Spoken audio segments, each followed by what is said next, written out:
ఏపీకి భారీ వర్ష సూచన ఉందన్న వాతావరణ శాఖ హెచ్చరికల నేపథ్యంలో సామాజిక మాధ్యమాల్లో ఒక ప్రచారం ప్రారంభమైంది. విజయవాడలో బుడమేరుకు భారీ వరద ప్రవాహం వచ్చిందంటూ ప్రచారం నడుస్తోంది. దీంతో ప్రజలు భయాందోళనకు గురవుతున్నారు. గత ఏడాది విజయవాడలో వరదలు సంభవించిన సంగతి తెలిసిందే. బుడమేరుకు గండిపడి విజయవాడ జలదిగ్బంధంలో చిక్కుకుంది. ప్రాణ నష్టంతో పాటు ఆస్తి నష్టం జరిగింది. సీఎం చంద్రబాబు వారం రోజుల పాటు వరద సహాయక చర్యల్లో ఉండిపోవలసి వచ్చింది. అందుకే ఇప్పుడు బుడమేరుకు మరోసారి వరద ప్రవాహం అంటూ పెద్ద ఎత్తున ప్రచారం నడుస్తుండటంతో ప్రజలు ఆందోళనకు గురవుతున్నారు. అయితే అది పుకారు మాత్రమేనని, బుడమేరుకు ఎలాంటి ప్రమాదం సంభవించలేదని జిల్లా అధికారులు ప్రకటించారు.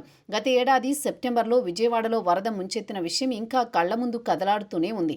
బుడమేరు వాగుకు గండ్లు పడి వరద పోటెత్తగా దానికి కృష్ణా వరద కూడా తోడు కావడంతో విజయవాడ జలదిగ్బంధంలో చిక్కుకుంది. వారం రోజుల తర్వాత అక్కడ పరిస్థితి యథాస్థితికి వచ్చింది. అయితే నాడు ప్రజలు చాలా ఇబ్బందులు పడ్డారు. రోజుల తరబడి ఇళ్లకు పరిమితమయ్యారు. ఆహారానికి కూడా అవస్థలు పడ్డారు. మంచినీరు కూడా దొరకకుండా పోయింది. రోజుల తరబడి విద్యుత్ సరఫరా నిలిచిపోయింది.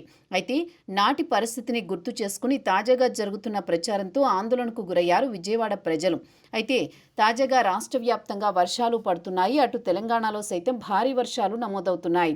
కృష్ణా, ఎన్టీఆర్ జిల్లాల్లో సైతం విపరీతమైన వర్షాలు పడుతున్నాయి. ఈ క్రమంలో బుడమేరులో నీటి ప్రవాహం పెరిగింది. కానీ గండ్లు పడే స్థాయికి మాత్రం లేదు.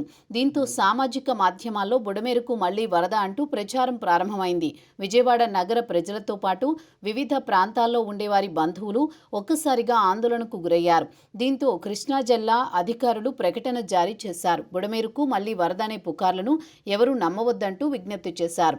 బుడమేరుకు ఎలాంటి ముంపు ప్రమాదం లేదని చెప్పుకొచ్చారు. ప్రజలు భయాందోళనలు చెందవద్దని కోరారు.